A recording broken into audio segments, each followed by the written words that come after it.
They say people don't truly know what they re capable of until something they love is taken from them. For me, that lesson came the day I walked into my pasture and saw my proud bulls, my heritage, my family's legacy, standing there broken and bleeding, robbed of the very horns that defined them. It wasn't just livestock that got mutilated. It was my identity, my bloodline, and everything my grandparents spent their lives building. And the worst part? It wasn't an accident. It wasn't nature. It wasn't illness. It was deliberate. Done by the smug hands of the HOA board that had been trying to squeeze me out of my land from the moment their shiny little suburban neighborhood sprang up next door. I never asked for a war. All I wanted was to live quietly on the ranch my grandfather carved from the earth with his bare hands. Our family had been here for nearly a century. The bulls I kept weren't just for show or even just for breeding. They were a living tie to history. My grandfather raised their bloodline, my father expanded it, and I inherited it. Each bull was strong, horned, and proud. Those horns were more than bone. They were a crown. When you've grown up waking to the sound of bulls snorting in the field, when you've leaned against their massive shoulders and felt their power, you understand they're not just cattle. They're guardians of tradition. But the HOA didn't see that. When developers built rows of pastel-colored houses and invited in city folk who thought the world revolved around neatly mowed lawns and HOA newsletters, my ranch became their problem. They called it unsightly. They said the smell of cattle carried into their barbecues.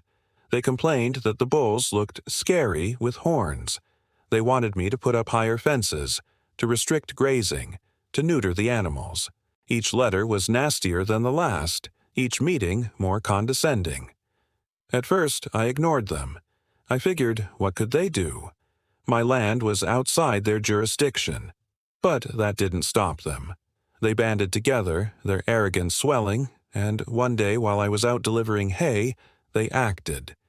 They hired a veterinarian, one of those sleazy ones more concerned with invoices than ethics, to come onto my property without permission. By the time I returned, the deed was done.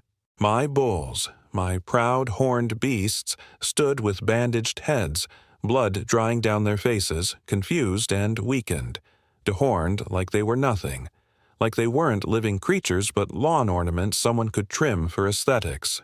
I froze. I couldn't even breathe at first. My throat locked and my chest tightened like someone had wrapped iron chains around my ribs. My fists shook so hard I dug half-moons into my palms. These men had taken what was mine, what was sacred, and maimed it. I wanted to scream, to tear into them, but the HOA board wasn't there. They'd fled, leaving their mess for me to find.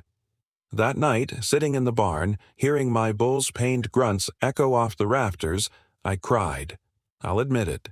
I sobbed like a child, anger and grief ripping through me in waves. Every time I thought I'd run out of tears, another came. I had never felt so powerless.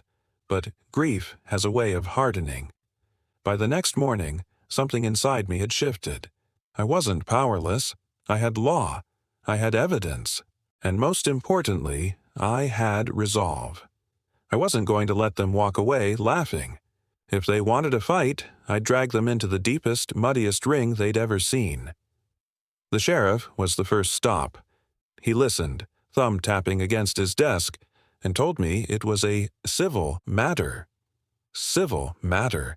As if cutting horns off living animals without consent was the same as a neighborly spat over a property line. That dismissal lit a fuse in me. Fine. If law enforcement wouldn't act, I'd make the law listen another way. I hired a lawyer, not a flashy one. A tough, stubborn man who'd spent his career handling agricultural disputes, the kind of guy who knew how to stare down city lawyers without blinking. We built the case brick by brick. Trespassing, animal cruelty, property damage, emotional distress. The list was long. And every vet record, every bloody photograph, every witness who saw HOA members sneaking near my property became a weapon. When the court date came, I walked in wearing the only suit I owned, shoulders squared even though my stomach churned like I'd swallowed gravel. Across from me, the HOA board sat smug, polished in their pressed suits and smug grins. They whispered, they chuckled, they looked at me like I was dirt. One of them, a guy named Richard with a perfect slick of hair and a permanent smirk, actually winked at me. That wink burned into me. But when the judge entered and saw the evidence, the atmosphere shifted.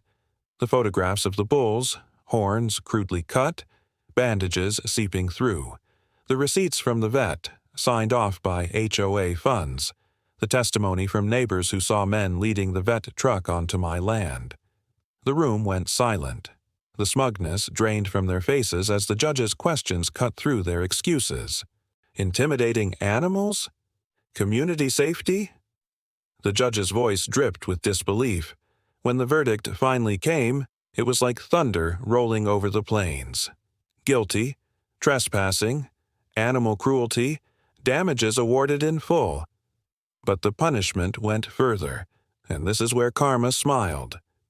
The judge, in her wisdom, ordered restitution not just in money, but in labor.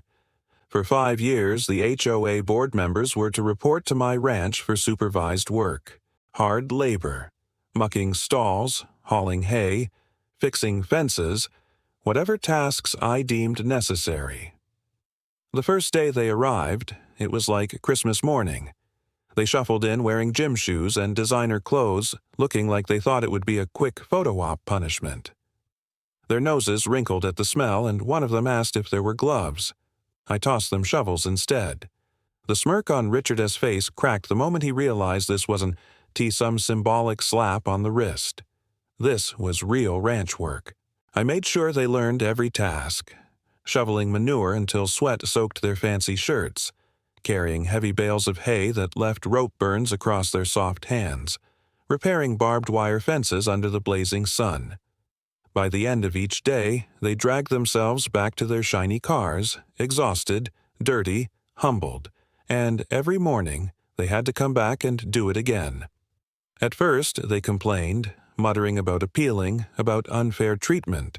But the judge's order was ironclad, and any missed hours meant fines stacked higher. Slowly, their bravado cracked. Blisters turned to calluses. Muscles they never knew they had ached. And I found peace. Watching them labor under the same sky my bulls grazed beneath, watching them suffer even a fraction of what they'd inflicted, was the sweetest justice I could imagine. 5 years is a long time. Long enough for those men to age, to feel their pride stripped as thoroughly as they'd stripped my bull's horns. And when their sentence ended, they didn't leave with grins or smirks. They left quiet, beaten, and humbled. Some even apologized. Did it erase what they did? No. My bull's horns would never grow back. The scars remained, but so did the justice. And me, I came away with more than revenge. I came away with a reminder. You can't always stop people from hurting you. Sometimes cruelty comes wrapped in smug smiles and tidy HOA letters. But you can fight. You can dig deep, gather every ounce of stubbornness, and make sure justice has its day. Because karma doesn't just whisper, it roars, and sometimes it makes the guilty pick up a shovel and work until their pride is gone. So, when I walk my pastures now and see the next generation of bulls, horns sharp and proud, I smile. Because I know this land, this legacy, this family history.